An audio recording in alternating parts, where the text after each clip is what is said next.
24 के मेंस के 1 से 2 हफ्ते पहले पापा को हॉस्पिटल में एडमिट होना पड़ा था। उस दौर में हम एंग्जाइटी मेंस की कैसी होती है मुझे लगता है किसी को बताने की ज़रूरत नहीं है किस प्रकार की एंग्जाइटी होती है। दोस्तों का चयन सोच समझ कर कीजिए, अच्छा ग्रुप बनाइए, क्योंकि अच्छा ग्रुप होगा तो अच्छा परिणाम होगा और पूरे ग्रुप का एक साथ अच्छा परिणाम। बहुत बढ़िया।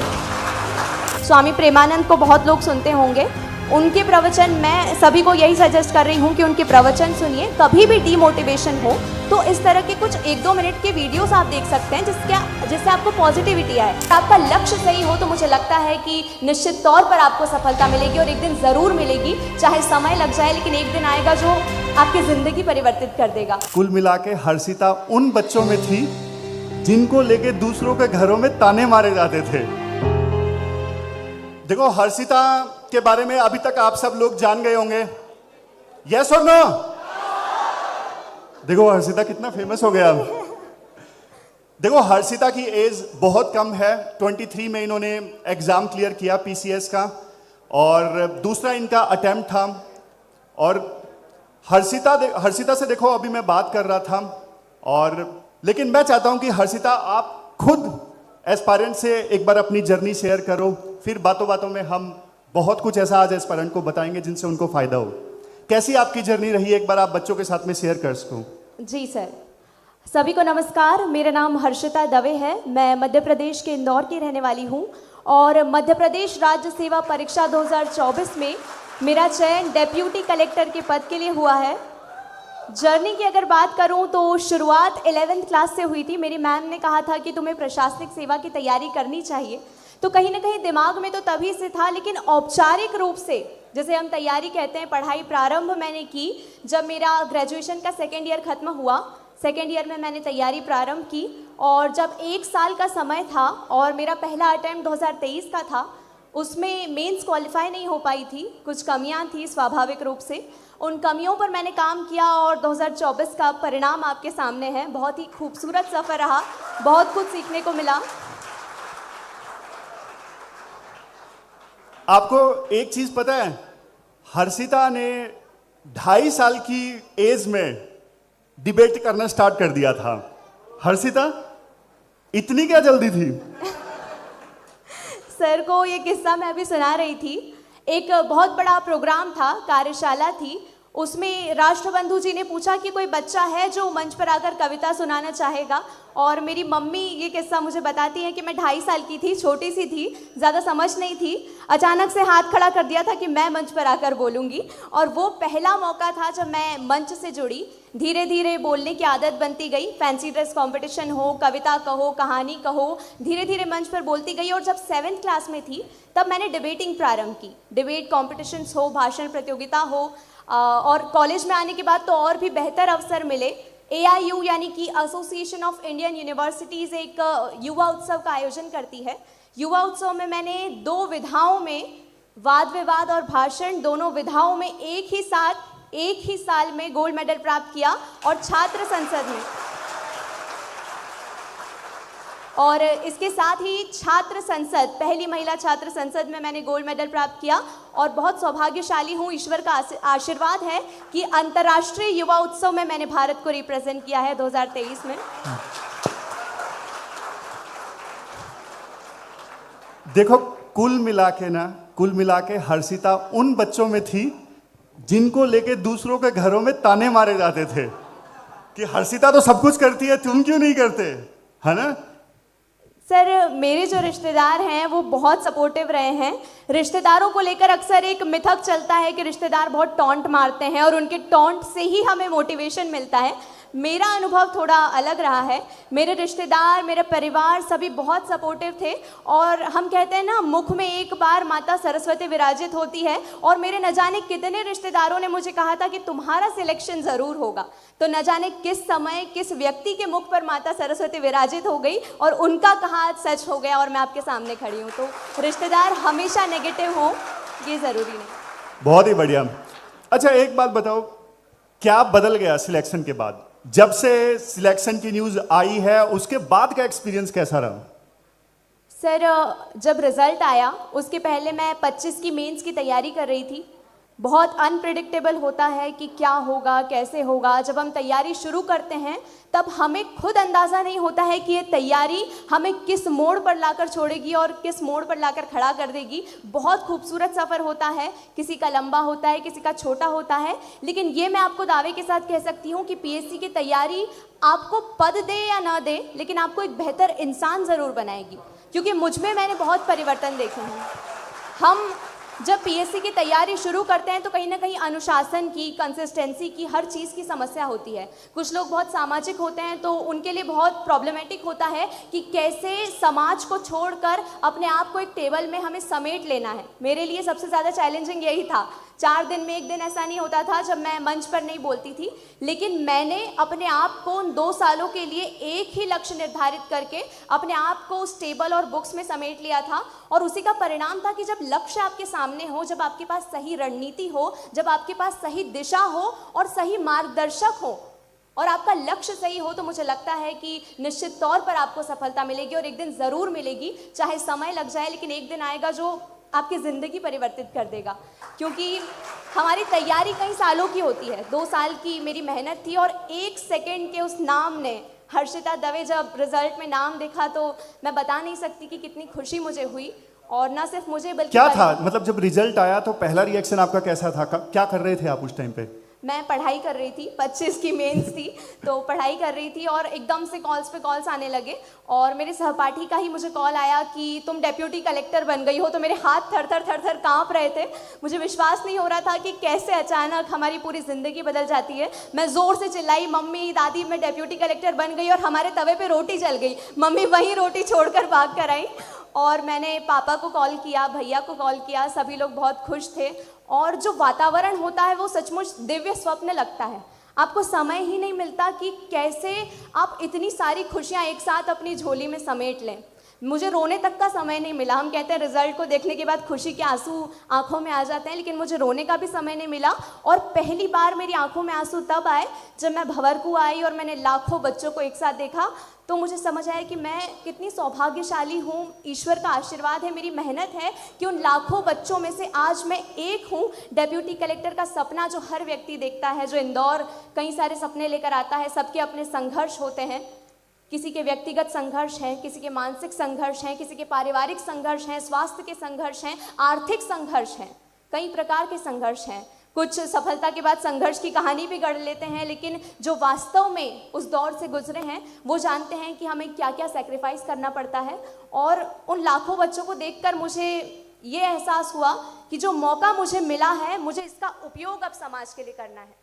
मुझे अब समाज के लिए कुछ काम करना है, क्योंकि लक्ष्य मेरा डेप्यूटी कलेक्टर नहीं है। डेप्यूटी कलेक्टर तो एक पहली सीढ़ी है।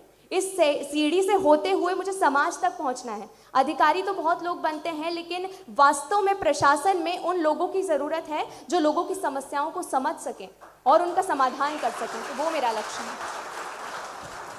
क्या सर यहाँ पर संघर्ष की बात हो रही थी, और अभी आप अपने फादर से बहुत ही ज़्यादा क्लोज हैं, और इन्होंने अभी इतनी संघर्षपूर्ण बात बताई थी फादर के लिए। मैं चाहूँगा एक बार आप शेयर करें उसको, कि आप जब मेंस का टाइम था तो फादर का कैसा रोल रहा और उस टाइम पर क्या किया उन्होंने आपके लिए। जैसा मैंने अपने सभी इंटरव्यू में बताया, मैं सबसे ज़्यादा जुड़ी हुई अपने परिवार से हूँ और परिवार का बहुत ही महत्वपूर्ण योगदान रहा। मेरे पापा ने हमेशा मुझे सिखाया है कि संतुष्टि मायने रखती है, चाहे पद मिले न मिले। सकारात्मकता, संतुष्टि और संतुलन मैंने अपने पापा से सीखा है। और मेंस की तैयारी जब हम कर रहे होते हैं तो प्रीलिम्स क्वालिफाई होने के बाद 3 से 4 महीने हम पूरी तरह से लग जाते हैं, लेकिन आपको भी नहीं पता होता कि उस अंतिम समय में जब मेंस आएगी तब किस प्रकार की परिस्थिति बन जाए। मैं बहुत अच्छे से 24 के मेंस की तैयारी कर रही थी, लेकिन 24 के मेंस के 1 से 2 हफ्ते पहले पापा को हॉस्पिटल में एडमिट होना पड़ा था। लिवर इन्फेक्शन की वजह से, पापा बहुत प्रवास करते हैं तो खाने पीने की वजह से, शायद बाहर का खाना खाने की वजह से लिवर इन्फेक्शन हो गया था। और उस दौर में हम एंग्जाइटी मेंस की कैसी होती है, मुझे लगता है किसी को बताने की ज़रूरत नहीं है किस प्रकार की एंग्जाइटी होती है। और उस एंग्जाइटी के साथ साथ जब आपको किसी दूसरी परिस्थिति का भी सामना करना पड़े तो बहुत मुश्किल होता है। लेकिन पापा 20 तारीख को स्पेशली 21 से मेंस शुरू होने वाली थी और पापा हॉस्पिटल से डिस्चार्ज होकर सिर्फ इसलिए आए थे कि मेरे मेंस के 6 दिन मुझे किसी और प्रकार की टेंशन न लेनी पड़े, मेरा पूरा फोकस अपने मेंस पर हो। और 20 तारीख को जब पापा घर आए तो अलग एनर्जी थी। 21 से परीक्षा प्रारंभ हुई और बहुत अच्छे पेपर रहे मेंस के। तो ये वो मैं सर को सुना रही थी। Thank you. और पता है एक चीज़, बल्कि हर्षिता आप आए उससे पहले मैं यही बात कर रहा था बच्चों से कि देखो जब एक लड़की सिलेक्ट होती है ना, आप सिलेक्ट हुए, आपने ना सिर्फ मध्य प्रदेश में बल्कि पूरे भारत में कितने सारी लड़कियों के घर के दरवाजे उनके लिए खोल दिए हैं कि उनको भी मौका मिले तैयारी करने का। तो ऐसे लोग जिनकी सोच आज भी ये है कि मतलब लड़कियों को पढ़ा के क्या करेंगे, लड़कियों को क्यों तैयारी करवाएं, तो उनके लिए आप क्या कहना चाहते हो, क्या मैसेज आप देना चाहोगे आज? जी सर, मैं यही कहना चाहूँगी कि चाहे कोई भी क्षेत्र हो, प्रशासन हो, राजनीति हो, व्यवसाय हो, शिक्षा हो, हर क्षेत्र में लड़कियां ये सिद्ध कर रही हैं कि अब उनके त्रिनेत्र खुल चुका है। जो माथे के पीछे जो बिंदिया है उसके पीछे छिपा त्रिनेत्र खुल चुका है और हर मोड़ पर वो ये सिद्ध कर रही हैं कि कैसे वो कंधे के साथ कंधा मिलाकर चलने में सक्षम है। मैं बहुत नारीवादी बातें नहीं करूंगी, लड़के भी बहुत अच्छा कर रहे हैं, लड़कियां भी बहुत अच्छा कर रही हैं। लड़कों का अपना संघर्ष है, लड़कों के ऊपर जो जिम्मेदारी है वो सिर्फ लड़के ही समझ सकते हैं और लड़कियों के ऊपर जो दबाव है वो लड़के तो बच्चे कह रहे हैं कि और लड़कों का क्या संघर्ष, आप बोलो। लड़कियों पर अक्सर लड़कियां बताती हैं कि कई सारे पारिवारिक दबाव होते हैं। मेरे साथ बहुत अच्छा था कि मेरे परिवार ने मुझे बहुत सपोर्ट किया, किसी प्रकार का कोई दबाव नहीं था, मध्यम वर्गीय परिवार से हूँ, बहुत सपोर्ट मिला। लेकिन लड़कियों के साथ खास तौर पर जो गांव से लड़कियां आती हैं, बहुत संघर्ष होते हैं, उनके अपने संघर्ष होते हैं, किन परिस्थितियों में वो रहती हैं। भंवरकुआं और भोलाराम के जो घर हैं, जो गलियां हैं, उससे हम सभी वाकिफ हैं कि किन तरह का दबाव होता है, शादी को लेकर दबाव होता है, पढ़ाई के लिए खर्चे को लेकर दबाव होता है। उन दबाव के बीच अगर आप सभी यहाँ पर बैठे हैं तो आप सभी अपने आप में विनर हैं। और आप इस बात पर विश्वास कीजिए कि ये जो पीएससी की यात्रा है ये केवल आपके जीवन का एक छोटा सा भाग है, ये आपका पूरा जीवन नहीं है। ये सिद्ध नहीं करता कि आप जीवन में फेलियर हैं या आप सफल हैं, क्योंकि आपके पास आप ये कौशल होना चाहिए, आपके पास एक कला है कि अगर पीएससी में आपका सिलेक्शन नहीं होता है तो निश्चित तौर पर आप जीवन में बहुत अच्छा करेंगे। आपका जन्म किस चीज़ के लिए हुआ है या आप भी नहीं जानते। ईश्वर ने आपके लिए बहुत अच्छा सोच कर रखा है और आप इतने प्रतिभाशाली हैं, इतने लगन के साथ मेहनत कर रहे हैं, तो मुझे पूरा विश्वास है कि यहाँ बैठा हर व्यक्ति एक दिन सिलेक्ट होगा। बहुत बहुत शुभकामनाएं। मुझे पता क्या लग रहा है, मुझे ये लग रहा है आज हर्षिता के मुख पे सरस्वती जी बैठी हैं, सबका सिलेक्शन होगा आज। अच्छा हर्षिता, आप बता रहे थे कि तैयारी के दौरान मतलब दोस्तों का रोल भी बहुत बड़ा होता है। आप बता रहे थे कि दोस्त के बारे में जिनके साथ मिलके आपने तैयारी की, किस प्रकार से उस दोस्ती ने हेल्प की, अगर कुछ बता सके। क्योंकि देखो बहुत सारे बच्चे हैं ग्रुप बनाते तो हैं लेकिन पढ़ाई के लिए नहीं, किसी और चीज के लिए ग्रुप बना लेते हैं। तो आप कुछ बता सको कि मतलब ग्रुप में कैसे बढ़िया ढंग से पढ़ाई की जा सकती है, आपका कैसा एक्सपीरियंस रहा? बिल्कुल, दोस्तों का बहुत महत्वपूर्ण योगदान होता है आपकी सफलता में, क्योंकि जिस तरह के दोस्त आप बनाते हैं उसी तरह का लक्ष्य, उसी तरह की दिशा आपको पढ़ाई में मिलती है। तो बहुत सोच समझकर अपने ग्रुप का चयन करें। ग्रुप स्टडीज़ बहुत लाभदायक है अगर आप उसमें एकाग्र रह सकते हैं तो, लेकिन मैं कोशिश करती थी कि मैं अकेले ही पढ़ाई करती थी, ग्रुप स्टडी मैं नहीं करती थी। लेकिन समय समय पर अपने दोस्तों से मैं सीखती थी कि वो क्या अच्छा कर रहे हैं, टेस्ट में वो कैसे मुझसे बेहतर कर रहे हैं जो मैं नहीं कर पा रही हूँ, उनसे मैं सीखती थी, उनकी कॉपीज़ देखती थी, वो किस तरह से शॉर्ट नोट्स बना रहे हैं। कभी कभी हम भी कुछ गलतियाँ कर देते हैं तो उससे हमें सीखने को मिलता है कि ये गलती हमें नहीं करनी है। या जो लोग बहुत अनुभवी हैं, कई लोग हैं जो बहुत साल से तैयारी कर रहे हैं, 1-2 साल वालों को शायद उतना अनुभव नहीं हो जितना 5 से 6 सालों में अनुभव हो जाता है पीएससी का, उन लोगों को काफ़ी अनुभव होता है। तो उनसे मैं पूछती थी कि कौन सी गलतियां हो रही हैं, कौन सी रणनीतिक भूल हो रही है जिसकी वजह से समय लग जाता है।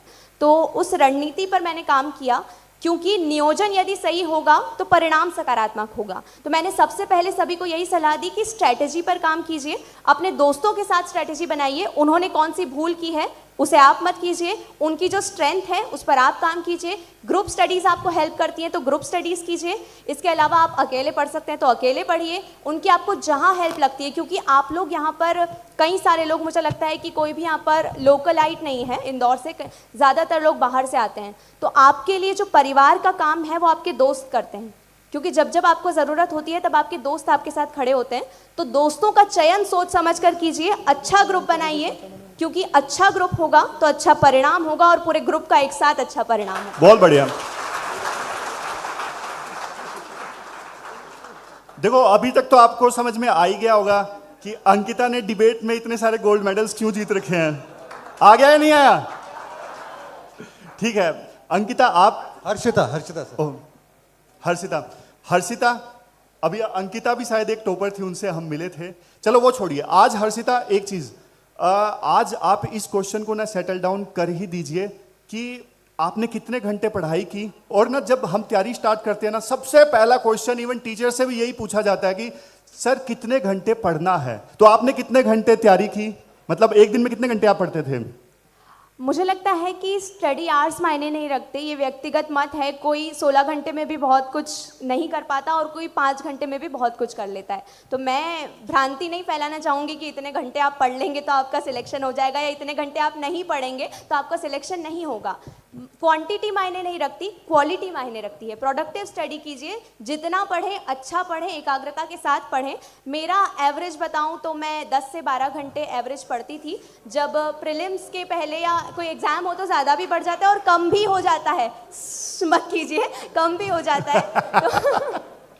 तो अभी जैसे अच्छा एक बात बताओ, सिलेक्शन के लिए 10-12 घंटे पढ़ना ही पड़ेगा क्या?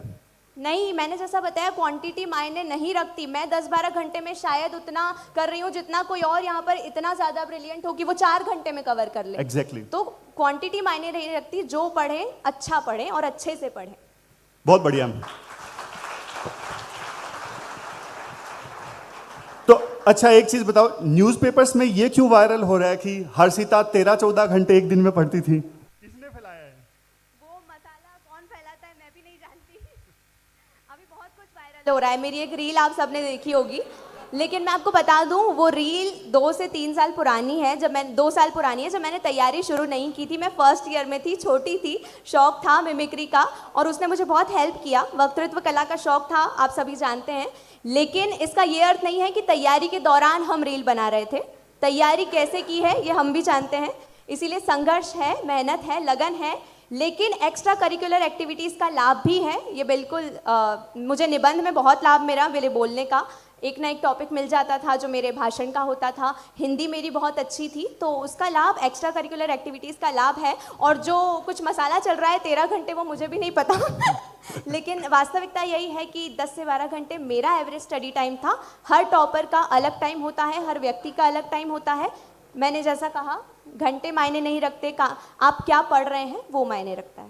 और देखो एक चीज, बल्कि मैं हर्षिता को यही बोल रहा था अभी थोड़ी देर पहले, जो इनकी जो ये कला है ना एक्टिंग करने की, आप इसे मिमिक्री बोल लीजिए, एक्टिंग बोल लीजिए, बल्कि देखो ऐसा नहीं कि आप पूरा दिन 14 घंटे 13 घंटे पढ़ते ही रहोगे। कुछ ना कुछ हॉबी भी आपके पास में होनी चाहिए, क्योंकि देखो तैयारी की जो जर्नी है ना कई बार लंबी हो जाती है। तो ऐसा नहीं कि आप बिल्कुल अपने आप को आइसोलेट करके बैठ जाओ कमरे में, नहीं, दोस्तों के साथ आप कुछ अच्छे मोमेंट्स बिताते हो तो बढ़िया है, बल्कि इससे तैयारी और ज्यादा अच्छी होती है। लेकिन ऐसा नहीं कि वो सिर्फ मोमेंट ही चल रहा है, ठीक है।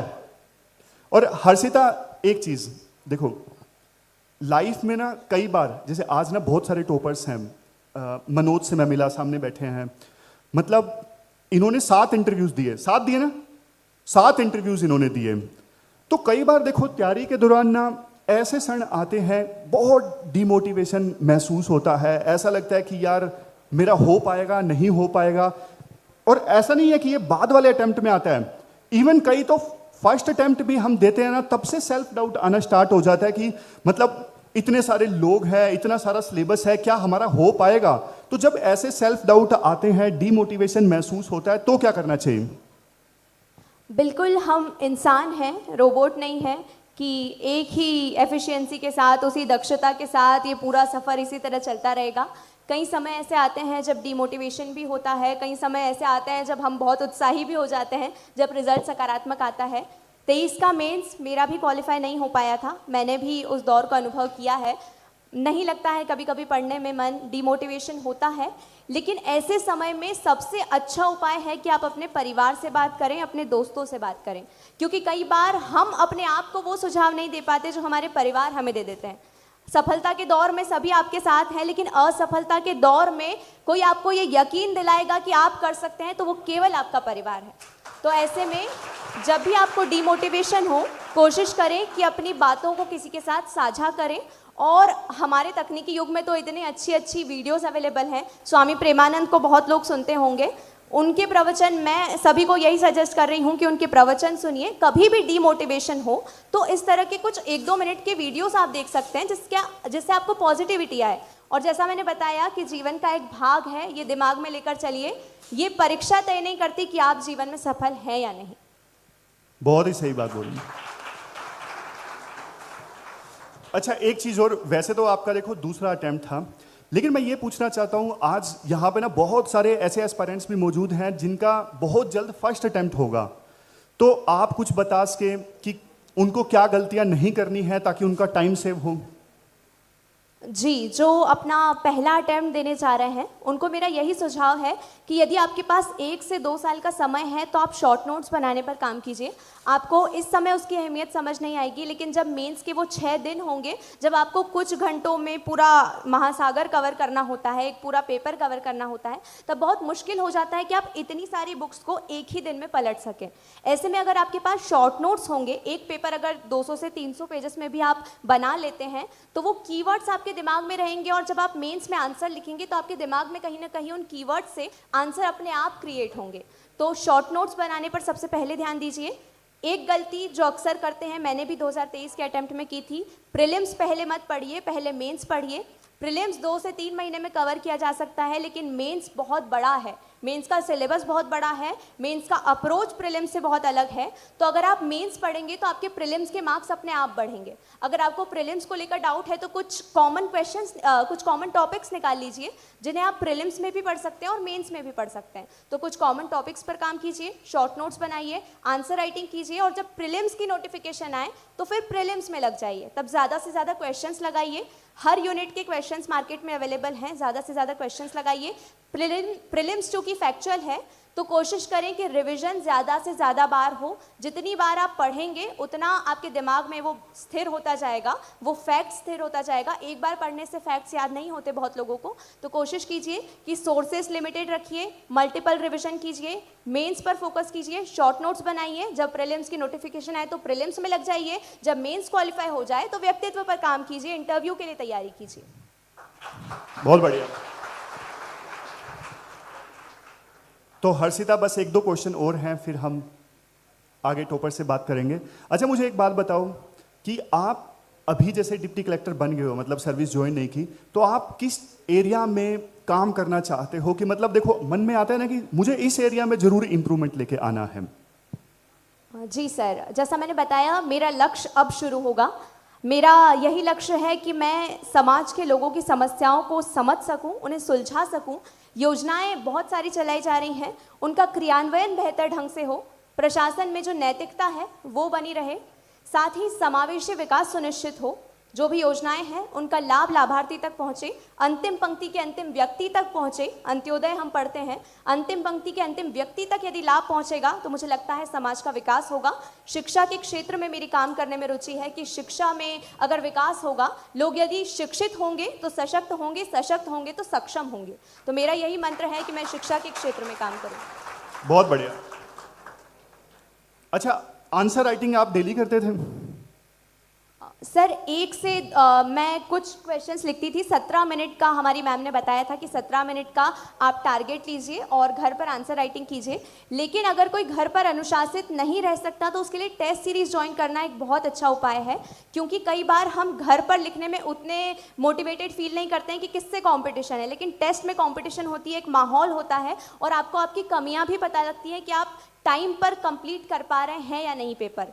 तो स्पीड मेंटेन होती है, कमियां पता लगती हैं, आपकी आंसर राइटिंग बेहतर होती है, साथ ही कंपटीशन होती है टेस्ट सीरीज में, तो आपको पता लगता है कि आप कहाँ पर हैं। लेकिन मार्क्स, टेस्ट के मार्क्स को मैं ये भी यहाँ पर उल्लेख करना चाहूँगी कि ये लहर की तरह है, कभी आप टेस्ट में फर्स्ट रैंक लाएंगे, कभी 20th रैंक पर भी आ जाएंगे। तो वो मार्क्स डिसाइड नहीं करते कि आप मेंस में कैसा करेंगे, बस कमियों पर काम करते रहिए। जो भी कमी आपको बताई जा रही है, अगर आपको लगता है कि इसमें मुझे सुधार की ज़रूरत है, आंसर राइटिंग बहुत मायने रखती है। घर पर अगर आप कर सकते हैं तो बहुत ही अच्छी बात है, आप घर पर आंसर राइटिंग कीजिए। अगर आपको ज़रूरत पड़ती है टेस्ट की तो टेस्ट सीरीज लगाइए, लेकिन आंसर राइटिंग के बिना मेंस निकलना मुश्किल है। आंसर राइटिंग बहुत ज़रूरी है।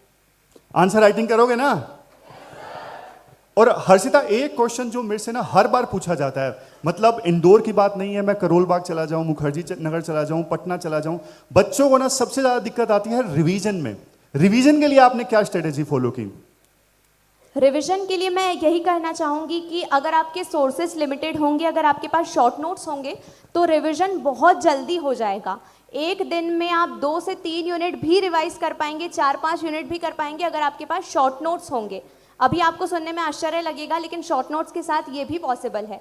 तो आप कोशिश कीजिए कि कीवर्ड्स लिखिए। और रिवीजन के लिए आप अगर मेंस आपने 1 यूनिट, अगर आप पूरा सिलेबस देखेंगे तो बहुत मुश्किल होगा कि आप कहाँ से शुरू करें और कहाँ खत्म करें। तो कुछ टुकड़ों में विभाजित कर लीजिए कि आज मुझे 1 यूनिट करनी है, इस 1 यूनिट का इतने टॉपिक्स आज मुझे करने हैं। चाहे तो आप टाइम टेबल बनाइए कि 1 यूनिट मेरी हो गई है तो अगले दिन मैं इसको रिवाइज करूंगा। अगर अगले ही दिन रिवाइज करते हैं तो वो फिर लगता है कि रिवीजन नहीं है। कुछ टाइम भी आप दे सकते हैं, ताकि कुछ टाइम हो जाता है तो हमारे दिमाग से बातें निकल जाती हैं, तो वापस से वो बातें आपके दिमाग में आएंगी। और 4 से 5 बार भी अगर आप मेंस का रिवीजन कर लेते हैं तो वो काफ़ी है, और वो सिर्फ तभी हो पाएगा जब आपके पास शॉर्ट नोट्स होंगे। 4 से 5 बार भी पॉसिबल है, उससे ज़्यादा भी पॉसिबल है अगर आप प्रोडक्टिव स्टडी करते हैं तो मेरा सुझाव यही है कि जो पढ़ें उसे रिवाइज करते रहिए, क्योंकि हमारा दिमाग एआई नहीं है कि एक बार पढ़ के हम उसे स्कैन कर लेंगे। बहुत ज़रूरत होती है कि आप रिवाइज करते रहें, जो भी पढ़ें अच्छे से पढ़ें, रिवीजन करते रहें। लास्ट क्वेश्चन है हर्षिता आपसे, आपने बहुत बढ़िया ढंग से बच्चों को गाइड किया है। लास्ट क्वेश्चन ये है, ट्रेनिंग आपकी कब से स्टार्ट होगी? सर, इसके बारे में मुझे भी जानकारी लेनी है। मैं जो पूर्ववर्ती डेप्यूटी कलेक्टर हैं, बिल्कुल उनसे इस बारे में पूछूंगी। लेकिन मैंने सुना है कि ट्रेनिंग का जो समय है वो बहुत खूबसूरत होता है, स्वर्णिम समय होता है, क्योंकि इसके बाद हमारे कंधों पर बहुत बड़ी जिम्मेदारी आ जाती है, बहुत कुछ सीखने को मिलता है, और जो व्यक्तित्व हमने गढ़ा है उसमें सुधार होता है। ट्रेनिंग के दिनों में बहुत गलतियां हम करते हैं और बहुत अच्छे अच्छे लोगों से मिलना होता है, बहुत अनुभवी लोगों से मिलना होता है। तो मैं बहुत बेसब्री से इंतज़ार कर रही हूँ कि कब ट्रेनिंग शुरू हो और कब मुझे इतना अच्छा समय जीने को मिले। और ट्रेनिंग से, जब ट्रेनिंग स्टार्ट होगी और अभी, तो बीच में जो एक गैप है 2 महीने का, 3 महीने का, क्या क्या आपने प्लान कर रखा है? एक्चुअल में जब तैयारी करते हैं ना, तो बहुत सारी चीजें ना हम सोच के रखते हैं कि यार अभी मैं ये नहीं करूंगा, ये एक बार सिलेक्शन हो जाए उसके बाद करूंगा। कहीं घूमने के लिए जाना है, नहीं यार अभी नहीं जाऊंगा, एक बार सिलेक्शन हो जाए उसके बाद। तो कौन कौन से ऐसे सेक्रीफाइसेस आपने किए या फिर चीजें प्लान की आप करने वाले हो आने वाले 2-3 महीनों में? सर, सच बताऊं तो मुझे समय ही नहीं मिला है कि मैं प्लानिंग करूं। मैं लगातार 5 दिनों से बोल ही रही हूं, न ठीक से खा पा रहे हैं, न सो पा रहे हैं, बस बोल ही रहे हैं, इंटरव्यूज चल रहे हैं। तो पहले मैं खुद के लिए समय निकालूंगी, उसके बाद मैं अच्छे से सोचूंगी कि मुझे क्या करना है इन 3 दिनों में। अभी फ़िलहाल मैं इस समय को जीना चाहती हूँ, क्योंकि वर्तमान में जीना बहुत ज़रूरी है। आगे जो होगा वो मैं आगे सोचूंगी। अभी मेरा ध्यान बस इसी सफलता को मैं अच्छे से जी सकूँ, जो वर्तमान है उस पर फोकस करूँ। बहुत ही जबरदस्त हर्षिता, बहुत बढ़िया आपने गाइड किया बच्चों को। और हर्षिता कह रही है कि मैं 5 दिनों से लगातार बोल रही हूं, इसलिए मैं आपसे और क्वेश्चन नहीं पूछने वाला हूं। तो हर्षिता, बहुत बहुत congratulations. Thank you sir, thank you so much. आपने पूरे इंदौर का, पूरे मध्य प्रदेश का, इवन पूरे भारत का नाम रोशन किया है। बहुत बढ़िया। आप बैठिए।